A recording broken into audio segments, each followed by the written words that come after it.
Awesome. Well, good morning and welcome to, I guess, day one of the talks at AppSec Cali.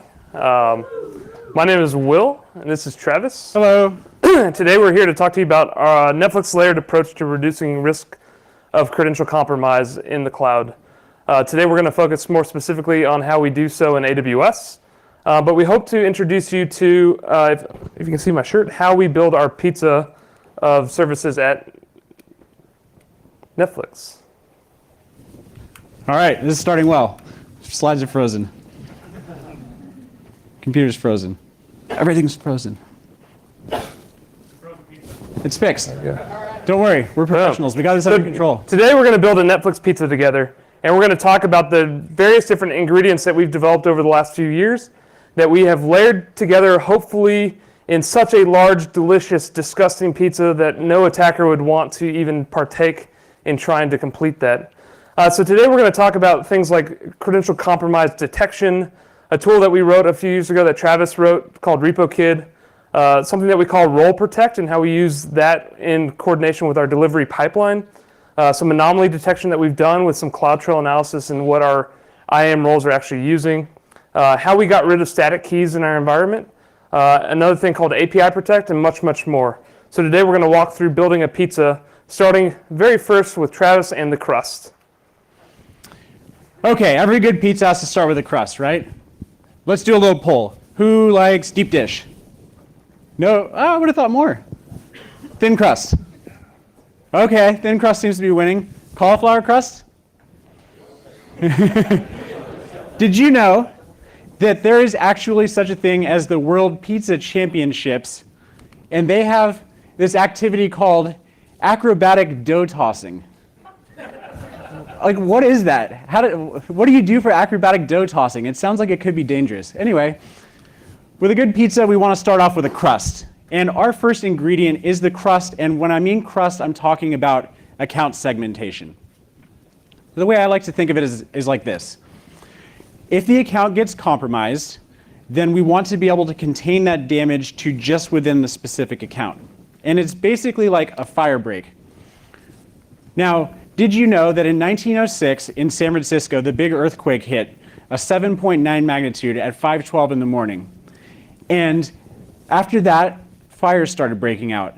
And in fact, those fires coalesced and became one big fire.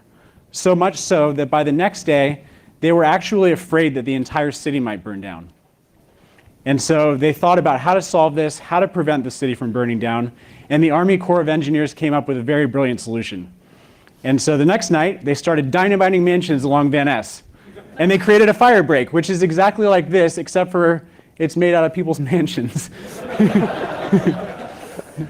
So basically, it's the same thing. Fire break, we have a part of the forest here that's on fire, and we would like to contain the burning to just that part of the forest and not lose the entire forest. So that's what we're doing with account level segmentation. At Netflix, we have this concept called the paved road, which is basically this nice suite of tools that we provide developers. Now, if you're a developer on the paved road, everything should just work nicely. You've got all these tools, you don't have to think about much, things just kind of work out. But of course, sometimes you need to do something different. Sometimes developers are experienced and they want to do crazy shit. Has anybody seen this show? Yeah, okay, I like this show a lot. This is Dark Tourist, and basically the point of this show is that this guy intentionally puts himself in situations which would be concerning to some. But the point is that he enjoys it, he gets a rush out of it. Now, that's not the point for our developers. They're not doing it just for the rush, but we do have power users that need to do a certain thing, and they know exactly which permissions they need to do it. At Netflix, our security team is not supposed to be a blocking team. We're not in the business of telling developers, no, you can't do this. You can't do this thing that's your job. And so instead, we provide a paved road, which is nice, you should stay on it. But if you're going to do something out there, then we will put you in your own account. And so you can have these relatively powerful permissions and not affect the general ecosystem. And so it's nice for separation of duties. You have these power users over in one account, but they are not able to affect our main environments, and they are not able to affect the sensitive environments, which also get their own account. So sensitive applications, put them in their own account, and now They're off there with a very limited set of users that can access it, limited set of users that can access sensitive data. And it's a very nice control for us to be able to apply. Now, if you're interested in applying account level segmentation, what you're going to want to do is invest in some tooling. Spinning up accounts, deleting accounts, modifying metadata with accounts is something that we've invested in a lot. If you're interested in it, we can definitely chat afterwards. But to apply this control effectively, you do need to invest in some tooling and make the account management a little bit easier. Next up, it's sauce time. Now for sauce, we're talking about removing all static keys from our environment where possible. The reason we want to remove static keys is because they have a problem. As the name implies, they never expire.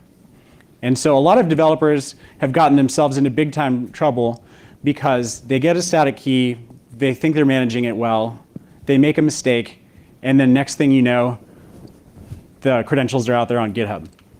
So let's see some examples of this. My AWS account was hacked, and I have to pay a $50,000 bill. How can I reduce the amount of money I need to pay? It's not good. Yeah, that would be one way. You could declare bankruptcy. Better yet to not end up in this situation. Or how about this poor developer? I was billed for 14,000 USD on Amazon Web Services with a scream emoji. What happened? A file containing my AWS credentials hadn't been ignored in Git, so when I pushed my local repository, even my credentials went online, and attackers got it and ran up a bunch of damages. Or how about Ryan Hellier's AWS nightmare? Leaked access keys result in $6,000 bill overnight. What I like about this is the quote, but those little horrid AWS keys were sitting on the repository in view of everyone. I agree with that sentiment. They are horrid little AWS keys and we don't want them in.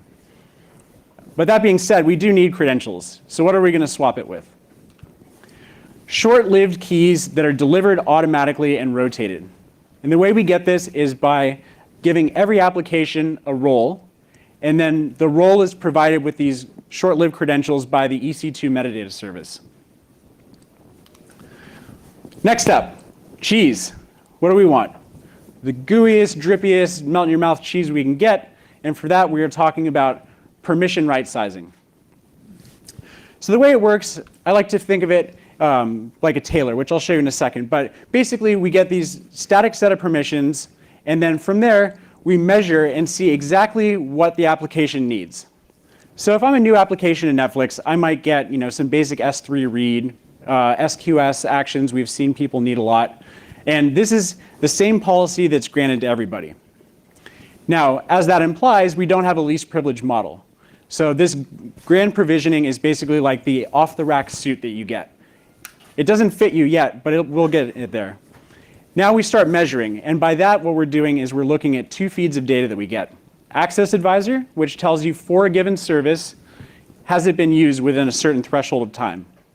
And the other one we look at is CloudTrail, which can tell you in some cases what actions have been called and when and by who. So by putting these data sources together, this is the equivalent of measuring to your specific body what suit needs to fit you.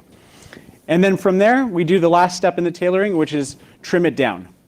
And when I say trim it down, what we're actually doing is rewriting the policy from the initial base policy to the now custom fit policy that has just the stuff your application is using for least privilege. Now, my favorite part about the outcome of this is that unused applications converge to 0 permissions. This is really important because think about some of the riskiest applications that you have in your environment. They were being developed, people were excited about them, people were working on them, they got all these permissions provisioned, and then what happened? People left the company, people started working on other projects, people forgot that they existed. This happens all the time. It's hard to stay on top of applications. But with this automated approach, we actually get those applications that aren't used going to 0, which definitely de-risks them for our environment. Now, I mentioned that we have a tool that does this. It's RepoKit. It is open source. This is my baby. But that being said, if you want to use it and give feedback, good feedback, bad feedback, we love all feedback. If you are using it already, I'd love to hear about your experiences. If you're interested in using it, let's chat. And with that, I'm going to kick it over to Will for our next ingredient. Thank you, Travis. Now, I love cheese as much as everyone, but I do love my protein as well. So we're going to dig in and talk about some good pepperoni that we're going to throw on this pizza and how we do paved road for credentials. Now, Travis mentioned that we don't do static keys anymore. So how do we do temporary credentials? You might ask, how do we give credentials to our developers? How do we manage developing applications locally? What does that actually look like? And one thing that we wanted to do is build a centralized place, sort of like the Presidio Medela in Cuba. You have a central guard check that you can see everything into every cell. You have a total view of the universe there in that prison. And that's kind of what we wanted in our credential world. We wanted to build a suite of tools or a tool that we could actually provision credentials across all of our accounts, all roles, all applications if needed, and be able to track who got those and when, where did they go, how are they being used. And so that really led us to thinking about how should we develop this. There were some ways that we did credentialing in the past at Netflix where we'd allow developers to SSH on the box and use credentials from there. There were ways that you could curl a endpoint and they would give you some temporary credentials through a SAML federation type flow. But it didn't really feel right for us. There were various different ways of developers getting credentials, various different ways of them being actually minted, not really solidified to one unique place to make monitoring very simple. And so what we did was build this tool called Console Me. And I think when it was first developed, it was like console me, and then we was like, no, console me. It's like a big teddy bear. It's a tool that you love and you want to hug all the time. But it's our central place for credentials. And when I say credentials, I mean users, applications, you name it. If you want to develop as the application repo kid and do some local development, you actually ask Console Me for that permission. Now, Travis mentioned we have many, many accounts. The way that we kind of do account segmentation and roles is that there's individual groups that you become part of when you want to have access to an account, and more specifically, the role in that account. So Travis and I might be admins across our organization, so we have admin access into our different accounts. And so we'd actually be group members of those specific groups that provide us that access. Console Me has information and insight into all those mappings to see what groups exist for the different console roles, what owners exist for our different application roles, and it's our authoritative source for understanding, do you have access to a role or not? So the flow is quite simple. If I'm the user on the left there, I would request credentials from Console Me. Now this comes twofold. If you're going through the console and you want to actually access the AWS through the browser, you would single sign on into Console Me. From there, Console Me knows who you are, what groups you are a part of. And from that point forward, Console Me knows what credentials you can actually request. So you make that request in the browser, and Console Me will then say, okay, are you a member? Our group membership is owned by the centralized identity authority called Pandora that our identity access engineering team owns. If you think about it as a Workday-driven identity access tied with our Google backing and a bunch of other things to come up with this centralized identity where every team has a unique ID and has references to what access they should have.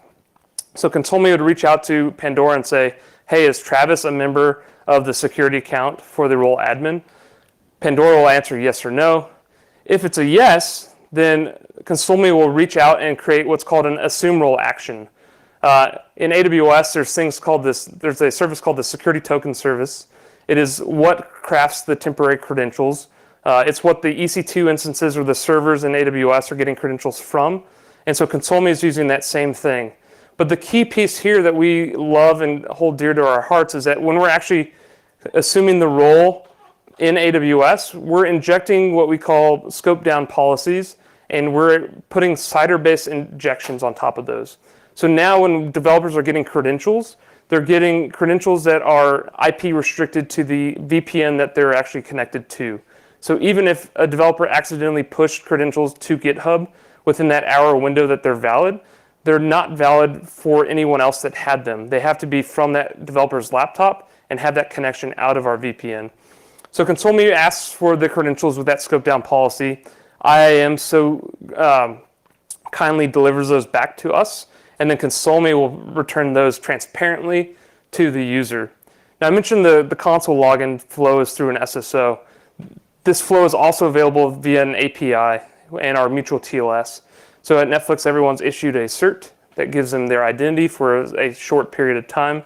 And with that cert, you can actually request console me to get application credentials, the same role that you would use in console, but you're getting those delivered locally. We've even gone as far as creating a metadata service that you could run on your laptop to mimic as if you're an EC2. It'll handle rotation of your credential and renewing that on the back end. And it's really, really been real helpful and made the developer flow for credentials quite nice. No longer do we see rogue developers potentially SSHing into an instance, pulling credentials down, and having a 6-hour-long credential. We can scope our credential periods down very tight and have this automatic refresh in the background. But most importantly, it's a central place that we can audit and log all access to credentials in our environment. We know if Travis is requesting access to a role that he really shouldn't. If I've tried to trick console me to give me credentials for an application that I don't own, we can see those metrics, we can see those logs, and we can detect anomalies in how we're actually using things. The most important stuff for us is that we've actually locked it to our environment so that any sort of mishap by mistake, on purpose, those credentials that might just migrate off someone's box no longer work, and it's been very, very effective to us. And the response from the developers have been really, really positive. The workflow has been pretty seamless, and we're able to move easily in an agile world in the cloud. Now, the worst part of the pizza, I think, is the olives. I'm like a meat lovers guy. Like, keep the veggies to the side, maybe a salad before so that I don't stuff my face. But one thing we wanted to do is kind of keep this same methodology of developer credentials are locked. And we wanted to see how could we lock credentials in the cloud that are actually attached to the services that we're running every day. Does anyone subscribe to Netflix in the crowd? Everyone raised their hands, just to note on record. But yeah, so if you think about your flow and you're requesting to watch a stream from Netflix, all that happens through AWS. Many, many microservices are running, and we want to make sure that if there's a vulnerability in one of those microservices and an attacker or researcher somewhat, or some person gets a credential, they're not valid from where they are. And so that's where we're trying to prevent instance credentials from being used on instance, or off instance, excuse me. So if an attacker, a researcher steals credentials through a vulnerability like server-side request forgery or XXE injection, they do not work. And so what we've essentially done is we've created this automation that maps our entire account. We'll describe our VPC IDs, VPC endpoint IDs, and NAT gateway IDs. We encapsulate those into what's called a managed policy in AWS, and we put those on every role that we feel that we can protect. And it's basically a deny statement that says, deny anything if these conditions aren't met. And then it's looking to see if the IP matches, if it's from the VPC or VPC endpoint. And from that, it's been really, really effective for us to make sure that credentials are locked to our environment. Now, the way our network is kind of set up, we have an internal and an external subnet. And so this methodology only can be applied when you know the IP source that calls are going to come from. We're so large of a deployment, we can only put this on our internal subnet deployed roles, so there's still a gap. But we're able to actually prevent at least 50% of our infrastructure or something like that, where we can have some protection and layer that pizza a little more in our environment. And so a real life example of this was a third-party application we hosted. A researcher found a plugin vulnerability, actually pulled credentials from that service, and then they were unable to actually use those credentials from their box. So theoretically, we had tested this, we had come up with the methodology, but we actually had a real life example once where this actually happened, and this protection actually was able to save us, and it didn't allow that researcher to do anything from their machine. So if you're interested in learning more about how to actually craft that, let's chat. And so now I'll hand it back to Travis for some mushroom action. Yep. Lockdown. Lockdown? Yep. All right. I will be talking about lockdown. So in lockdown, delivery lockdown, Netflix, it's not unknown that we use a tool called Spinnaker. It's a tool that we originally developed and now has gained many company initiatives. I think Google is a big player in development of Spinnaker as well. But it's our central deployment source at Netflix.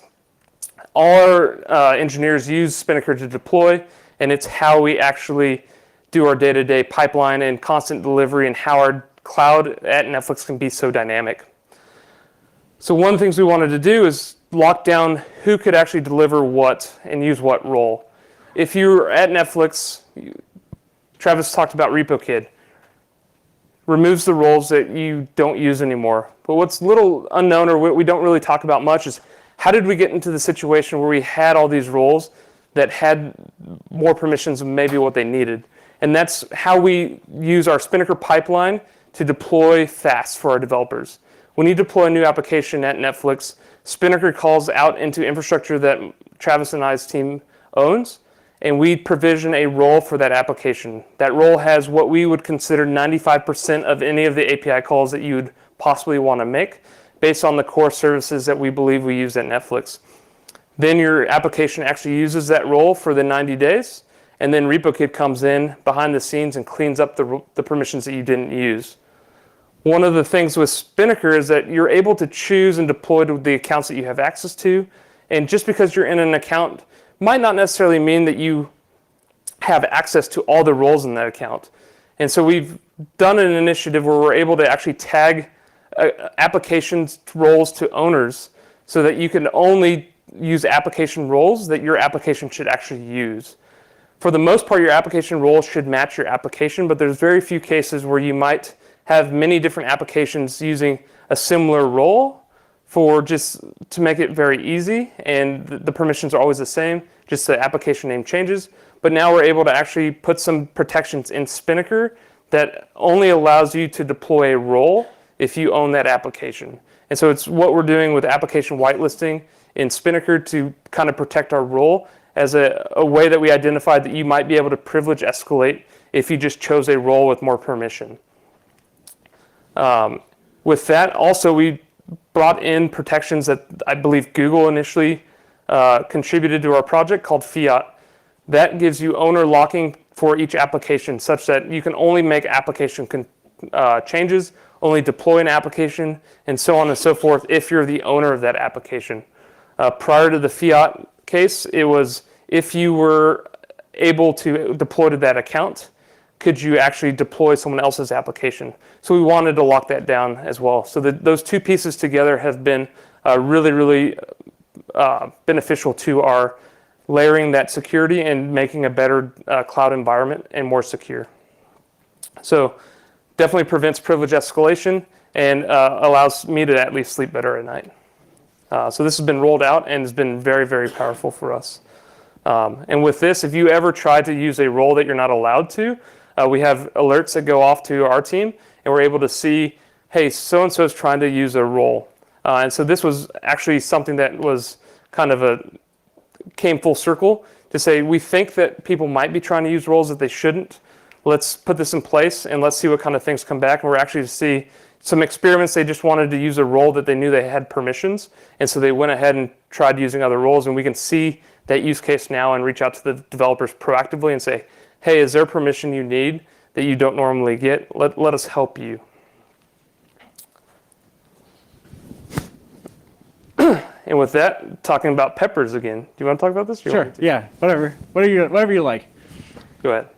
So Will had mentioned our first bit of signals, right? We want to know when things that are happening in our environment shouldn't be happening. And one of the things that we want to know about, I mentioned previously that we have the EC2 metadata service, and it's providing credentials. Now, it's a lot better shape to be in than the static credentials that we had before, but we still have credentials, and those still carry AWS permissions with them. So one of the things we'd like to know about is when those credentials are taken out of our environment and people attempt to use them. So as Will mentioned, with console.me, this is already blocked.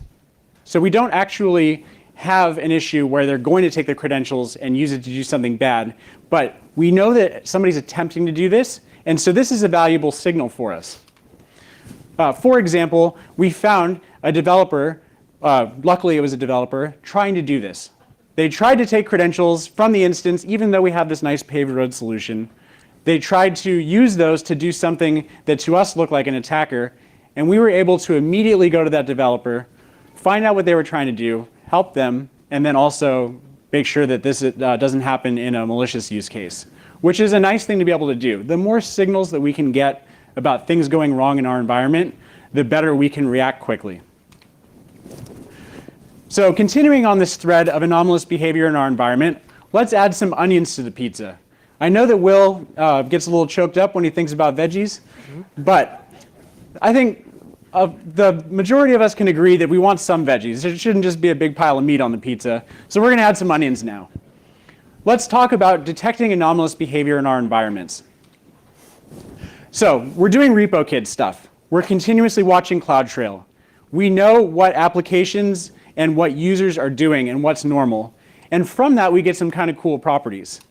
For example, some regions are not valid for Netflix. We don't use them. We have a regional alignment strategy which says that we should be using certain regions. And if we see somebody doing activity out of those regions, that's a big red flag to us.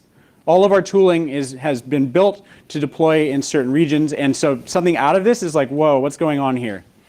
Now, we know what those regions are, and my fellow Netflixers know what the regions are, but the attacker does not.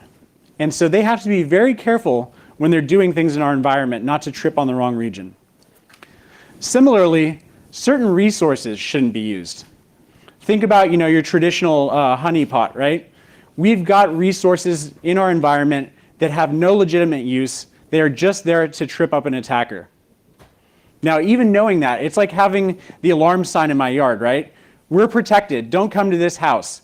Like me telling you that doesn't do anything except for maybe help you to go attack one of our competitors or something. But for us, it's a big deterrent because attackers have to be very careful. They can't just crawl and look for something interesting. It might be one of our traps. Similarly, certain services are never used at Netflix. They're used elsewhere. You would find them in typical enumeration tools, but for Netflix, they're not valid. So when we see one of these services go off, hey, this service has been used for the first time, that's a big red flag to us that we can go and check and see what's going on. Is this a developer? Was there a compromise? And then triage from there. So this is a perk of continuously watching our CloudTrail, and it's very expensive to do it. I think more than $100,000 for us. And it can easily get even more expensive than that depending on what you want to do with it. But that being said, we get so many benefits from it. From diagnosis, obviously security impacts that I'm talking about with RepoKid and this kind of anomaly detection. So we feel like it's a worthwhile investment. So an example of when we actually caught somebody using an oddball service. There are some AWS enumeration scripts. If you get a point of presence on an instance or you pop an application and you want to figure out what AWS permissions you have, you might run one of these scripts. And what it does is it just simply goes through a list and calls out various actions, list buckets or list access keys and things like that. Now, an attacker was very gifted application security tester, was able to compromise our app in our bug bounty program, and then did not know as much about AWS, so they used one of these off-the-shelf scripts. And the script immediately tripped up one of our, whoa, what is this service things, and we were able to stop them in their tracks, which was pretty cool. Okay, now we're going to add some anchovies to the pizza. Who likes anchovies? Lies. Nobody likes anchovies. Not as many people as liked onions. Yeah, that's true. Actually, when we showed this presentation to our vice president, Jason, he said, those don't even look like anchovies. These look like barracudas. Anybody like barracudas on their pizza? Yes. Okay. That was more than anchovies. Yeah, seriously. All right, we're building up. Onions, anchovies, barracudas. Now, this is very similar to the last control, except for we're going to apply it at the application or role level. So because we're monitoring the CloudTrail, we know what consistent behavior should be for an application. If we see something out of the ordinary, this is a big red flag for us. So a lot of times when an attacker gets into an environment, they will do some of these enumeration things that I mentioned previously. List buckets, list access keys, get caller identity. These are pretty common from an attacker script. Get caller identity, in case you aren't aware, is basically like the AWS version of Who Am I on Linux. You run it, it tells you what role you're using. So this would obviously be something attackers would want to use first. Coincidentally, applications have almost no need to do it. And so when we see something like this, especially from an application that's never done it before, this is screaming at us to go take a look. So we caught one of our curious developers. This thing went off at 8 p.m. I think maybe Will caught it, and he came, Travis, what is this? Okay, let's reach out. Let's reach out to the developer and see, is this legitimate or is the application compromised? And it was a S3 list buckets. So this is something, the application doesn't even use S3. And all of a sudden, they're trying to list the buckets. An attacker might do that to see, hey, is there anything juicy I can get my hands on? But this application had never done it. So we were able to immediately reach out to the developer on Slack, say, hey, what's going on? Why is S3 list buckets happening? And it turned out in their case that they were just trying to do some research or a side project, and they were using their already existing application to do it. But I am very confident that one of these days we're going to see this exact same thing, and it's going to be an attacker, because this is a super valuable signal for us. Okay, so it's been cartoon pizza to this point. Now we're getting real. We're getting photorealistic pizza. This one in particular looks really good. I'm pretty sure that I'm going to have to go get pizza after this. And this is actually coincidentally my favorite control. So traditionally at Netflix, what we've had is one role that's common to a class of user. And what we want instead is specific roles for each user. Now, why do we want that? First of all, if we have all users get the same permissions within a class, then we're over-provisioning. Same problem we have with RepoKid. We're not anywhere close to least privilege. Instead, what we'd like to do is observe the user behavior, see what the users actually need to do their job, and then trim down to the rest. This is also very useful for us because we can detect anomalous behavior. If a user is doing a bunch of S3 stuff and then all of a sudden they start firing IAM calls, which by the way, nobody should be using IAM in Netflix. That's one of those things that our team keeps very tight control of. And there's no use for normal users to be using IAM. So if we see a user, they're a standard user, they do S3, SQS, stuff like that, and then all of a sudden they're firing IAM stuff, this is a big signal for us. So we really get two benefits here. We get anomalous behavior detection, and we get least privilege per user roles. And if a user wants to do something, remember that slide with the guy with the gun to his head? If a user wants to go off and do something a little bit risky or unusual, we can give that permission just to the one user rather than having to grant it to the entire class of users, which is pretty good. Okay, next up, more photorealistic pizza, more cool controls. Over to Will. Sweet. Thanks, Travis. So as we move over to unique roles per user and start looking individually at what users are actually doing in our account, which we've normally had just said, it's a mixed bag. Certain users are doing something, certain users are doing something else, but we have to keep this broad permission across. And we can't really get rid of these roles. We can't remove users because we're not sure when are they actually using them, when are they not. But now that we're moving to a unique role per user, provision at time of login, we can start keeping track of when was the last time Travis logged into the account. Travis is just a user. Forget that he's an admin.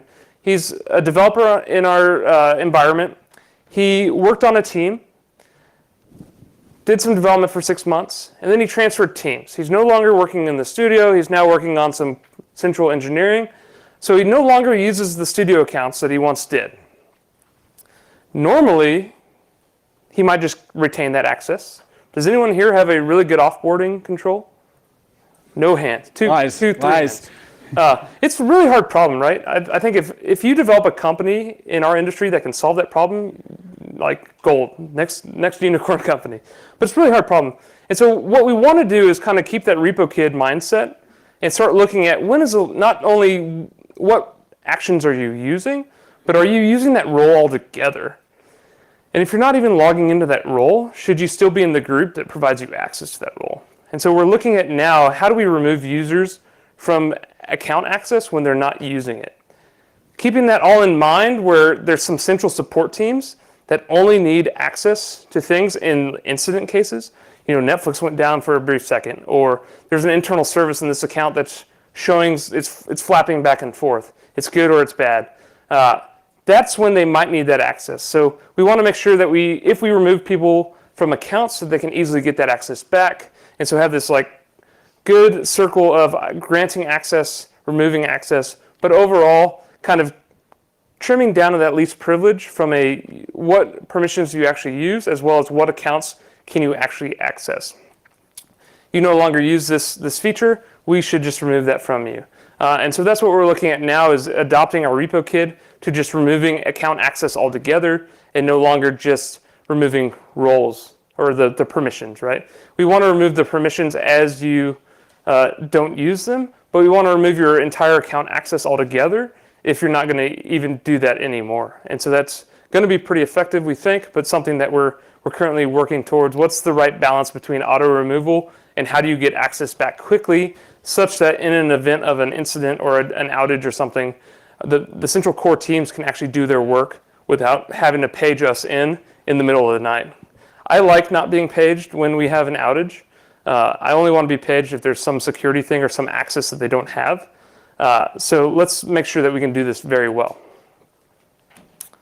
So it reduces our risk of user compromise. If you don't have that access, you just don't have it. You know, if you got compromised, there's no pivoting to other accounts as a malicious actor. You just have the access to what that person's normally doing. And the next step in the evolution of just protecting credentials, we've mentioned the metadata service a couple times already. Is anyone intimately familiar with the metadata service in AWS or GCP or any?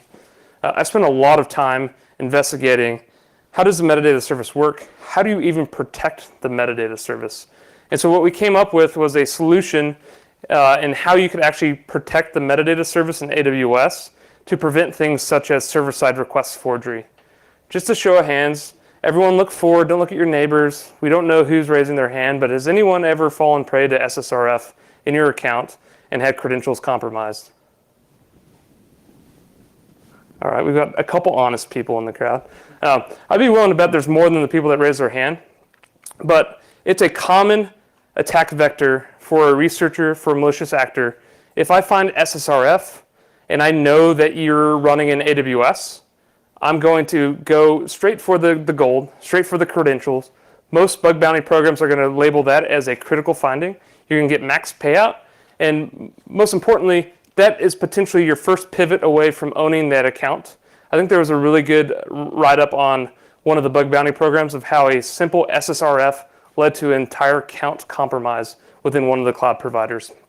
And so being that we don't want our credentials to be compromised and our team owns kind of the IAM infrastructure and credentials altogether at Netflix, how could we actually prevent credential compromise at the source? So if you're not familiar with server-side request forgery, I'd like to just walk you through a simple example. You have a malicious actor on the left. He's doing a GET request to a web application. That web application is actually making a request to a remote app of sort. It does a GET request, receives that response, and then combines that information and serves it back to that malicious actor. If that malicious actor is actually able to modify and use user input to trick the application to requesting a different endpoint, then the actor can actually say, hey, why don't you request the metadata endpoint for me? And more specifically, let's request the security credential endpoint.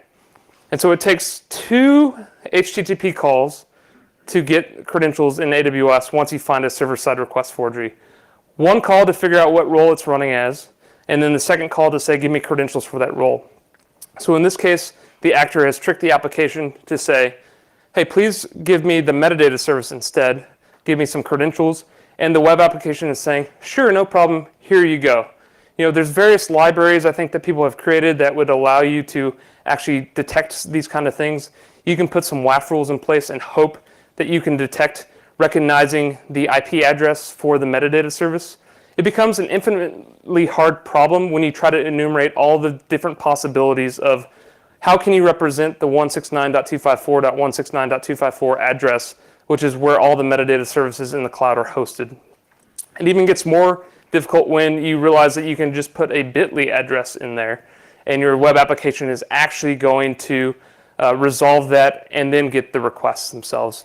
And so what we did was we worked with AWS to try to solve this problem, right? We wanted to go ahead and drill this into the metadata service itself and say, hey, let's just require a header.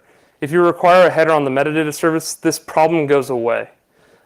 Didn't really get traction there. We asked the SDK team, hey, can we just add a header? And the SDK team didn't really feel comfortable with adding a header to the SDK calls that the metadata service didn't support, which I can understand. And so I started just building this proof of concept proxy. What's traffic look like when you're actually talking to the metadata service? And I realized, oh yeah, user agent is sent on every request. And one thing I found across all the libraries in AWS is that they weren't setting it to anything. And so I wanted to go and see if I just made a PR to these open source AWS SDKs, could I get them to accept them? And so I started with the Ruby library, actually convinced the Ruby team to accept it. I took that PR to the Java team, used it as, hey, the Ruby guys are doing this, you should do this too.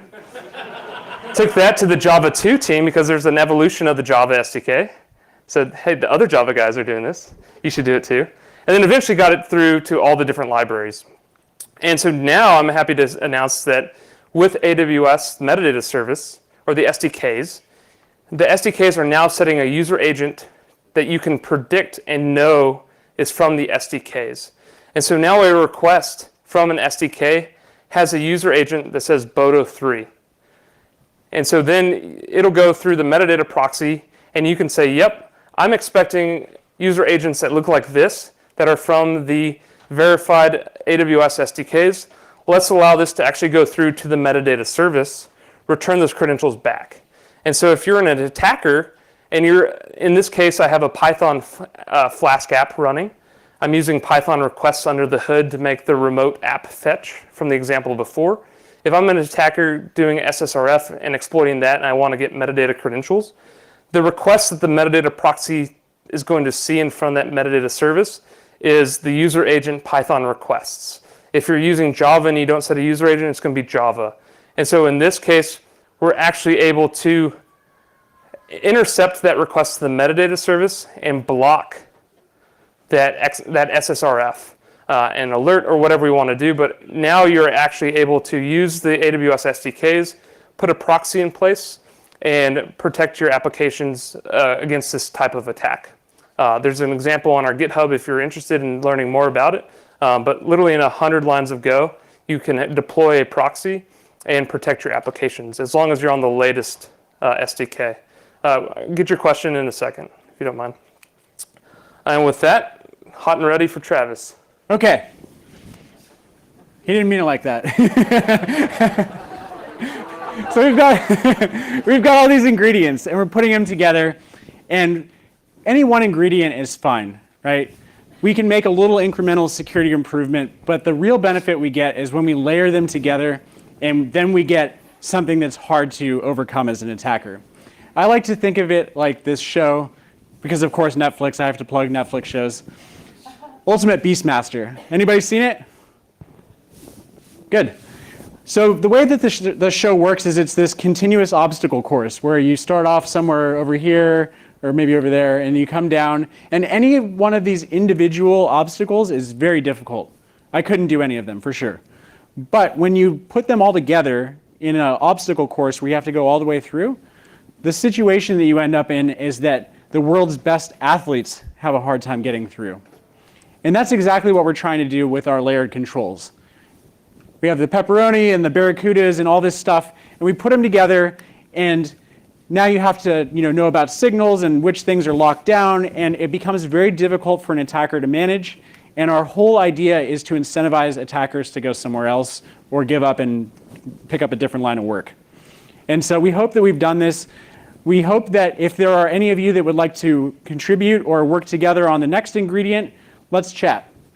Here are some of the ones we've discussed, and at this point we can open it up for any questions that you might have. There was one back there, yes. So I was just wondering, with the user agent technique, Yeah. what if the attackers start using your user agent now that that's published? Well, so the one nice thing about in SSRF or XXE, depending on how you actually have the code implemented, the user agent is not controllable by that attacker. So unless you're actually accepting the CRLF characters and actually allowing them to do a carriage return line feed and set the user agent, that's uncontrollable. And so we're banging on the fact that an attacker cannot use a user agent. And so the attack that we're preventing is a remote exploit through an application that's vulnerable to these, with the idea that you can't control the user agent.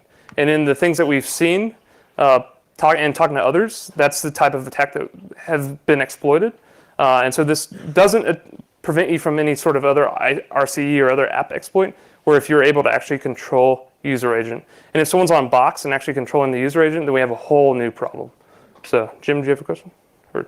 So, I mean, Jim's got a few, but I mean, kind of bolting onto that, like as I'm thinking of that problem through with the user rate from like 100% of SSRF vulnerabilities down to like a fraction. Yep. So, And I think on top of that, We'll repeat. so the idea was that if you're able to craft the entire request and bypass this type of protection, that you still might see potentially 2 user agents or something abnormal, and you're still cutting the fraction of attacks down to a mere percent versus all the SSRF attacks are available. And to that point, I think on top of that, you could do other things, depending on how you implement the proxy.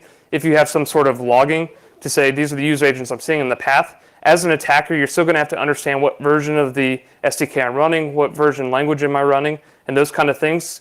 You could do some anomaly detection on what user agents am I actually seeing. So even though you might not protect, or if there's an attacker that's able to bypass this type of protection, you could still do some anomalous alerting and be able to either prevent that credential from working altogether or revoke it as you see that happen. I really like what APF said this morning. Basically, there's always going to be edge cases associated, but even getting to the state where we're worried about edge cases rather than a main vector is a big improvement. So start focusing on the smaller problems, and then you can worry about making it perfect. Yeah, Jim? One more SSR. That's why we're all buzzing about this. Yeah. No, definitely. So are we doing anything to help our developers prevent this type of attack altogether? So just some hygiene in development. And I believe our AppSec team are doing those kind of things. And as we see these types of things internally, we're proactively talking to our developers and seeing, are there patterns across our environment? Are there certain libraries that we can push towards our developers to use that automatically protect against these kind of things? So I believe we're doing that. I'd have to direct you to our AppSec team that's here today, funny enough. But we're definitely trying to identify the result. And this is a mere, we need to do something to protect our credentials, so we're trying to put something in. And I think the end result is, if the AWS team can fix the metadata itself and add a header, as well as Google and all the other providers, right? It's a problem that's being seen. It's really hard to, from a WAF perspective, try to prevent. And so even if this happened in our environment, right, we're only preventing the exploit on the metadata credential. We're not preventing the pivot scenario. So there's still a whole thing that we have to solve. And obviously, I think the right approach is to figure out how to solve it from a library perspective and make sure the applications don't have it ever.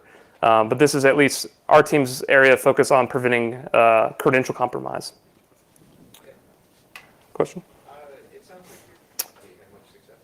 Yeah, so on our actual application, sorry, the question was, it seems like we're creating credentials on the fly. Is there a way that we could actually time box credentials? So application credentials are created as an application is deployed, and then the credentials that the metadata proxy is serving is the actual credentials from the metadata service itself. And so we're just transparently proxying to if the user agent is correct. So on our actual servers, we're not on the fly provisioning credentials. So we're using whatever the EC2 service is providing to that service at the given time. For users, though, we could potentially say, here's your 1-day role. And then after today, it's gone. You need to request another one. But we could do potentially some time boxing there. But we don't do anything with applications that way. Another question? User number times n roles to manage. So the question is, there's role explosion associated with doing unique roles per user, and how do we manage that, right? So we have built a lot of tooling around managing roles because it's one of the things that my team does the most. We have definitely made our bread and butter over tooling that does that and makes it easy for us. Now, yes, we have an explosion of roles, and there are limits. We can work with AWS to increase those limits in cases. And the auditability actually goes up because instead of you having like this superset of all the things that users use for a certain role, now we have individual actions by a user. And so what we can see is this specific user did a thing rather than the entire class of users, somebody within it did a thing. Why can't you get that from identity check at the role level? The question is, why do an identity check at the role level? We're actually not doing an identity check at the role level. What we have is an identity check prior to getting the role.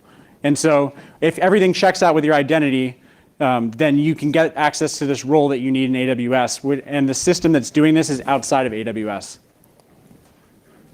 Do you have a, Oh, sorry, you had your hand up before. Thank you so much for Sure. The question is, how do we continuously monitor our CloudTrail logs?